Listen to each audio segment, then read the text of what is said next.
एक पेपरला आलेला एक जोक सांगतो. हातात आता काय आलं, मोबाईल आला. प्रत्येकाला तो आवश्यक आहे. तुम्हाला काय कीर्तन करायला सुद्धा आवश्यक झाला, प्रत्येकाला त्याची गरज पडली. पण तो मोबाईल इतका कठीण झाला, इतका कठीण झाला. ते पेपरचा जो केवर कमी मस्त घातला डोक्यातला नाही. ते एक माणूस मोबाईल पाहता पाहता पाहता दुसऱ्याच घरात घुसला. तो घुसला जाऊ घुसू द्या, पण त्या बाईने तर पाहायचं ना, हा कोण आहे काय नाही. ती मोबाईलच खेळत होती. ती मोबाईल खेळत असताना तिने पाहिलं कोण माझाच मालक आला. तिने तांब्याचा पाण्यात तांब्या घेतला, त्यांना भरून दिला आणि दोघं पलंगावर मोबाईल खेळत बसले. आता मोबाईल खेळत बसत असताना तिचा ओरिजिनल नवरा आला. त्याने पाहिलं तो मोबाईलच खेळत होता. ते खेळता तो तिथं गेला. त्याने पाहिलं अरे आपल्या घरात आपलं घरच चुकलं, आपलं घर दुसरं आहे. अरे तुझं आहे ना. तो तसंच मागे परतला. नका मोबाईलचं काम लहान पोरांना तर मुळीच देऊ नका हो. फार कठीण झालं मोबाईलचं काम. लोकांचे डोळे गेले, काही ना कॅन्सर झाला, भयानक झालं लहान पोरांना. म्हणून मोबाईलचा वापर कमी करा, असंच या निमित्तानं मी सांगतो. विठ्ठल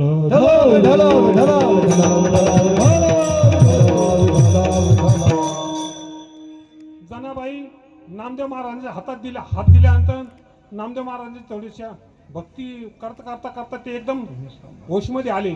होशमध्ये आले तर पाहतात आपल्या हातात मुलगी कोणाची, ही मुलगी कोणाची आहे म्हणे.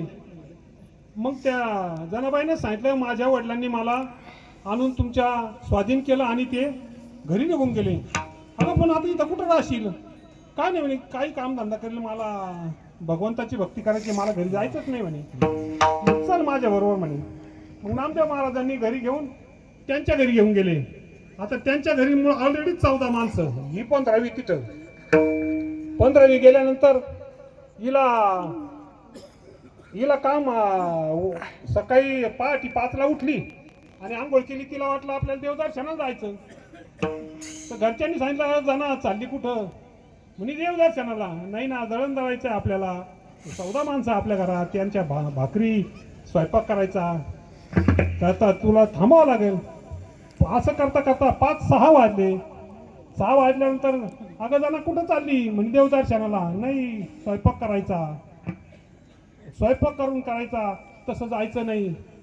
पुन्हा ते स्वयंपाक झाला. जाना कुठं चालली, म्हणजे चालले पण भगवंताच्या दर्शनाला. अगं नाही, भांडे कुंडे करायचे. नंतर असं करता 4 वाजले. पुन्हा दुसऱ्या दिवसाचं दळण. असं करता रात्रीचे 12, सकाळी उठायला 3, रात्रीचे 12, सांगायला जड जाईल. असं करता तिची झोप किती व्हायची, 3 तासाची झोप व्हायची. आता 3 तासाची झोप झाल्यानंतर तिला कायम कामामध्ये गुंतल्यामुळं तिला आली भगवंताला भेटायला, पण भगवंताचं दर्शन काय होईना. मग तिने काय केलं, भगवंताचा धावा केला. भगवंता मी तुझ्याकरता आले आणि मला इथं तुझं दर्शनच होईना. मग भगवंताने रात्री 2:30 वाजता विटेवरची वीट सोडली आणि विठ्ठल नाही राहिला, विठाबाई झाला. आणि रुक्मिणीला सांगितलं मला तुझी साडी दे. आणि मग त्यांनी ती साडी नेऊन कपाळाला कुंकू लावलं आणि विठाबाई बनून तिथं जनाबाईच्या आश्रमात आला. जनाबाईच्या आश्रमात आल्यानंतर जनाबाईला पाहिलं त्यांनी परिस्थिती, आणि त्यांनी तशीच उचलून घेतली आणि स्नानगृहात नेली. तिच्या डोक्यावर पाणी टाकलं. काय तिचं आयुष्य, काय भगवंताची कृपा.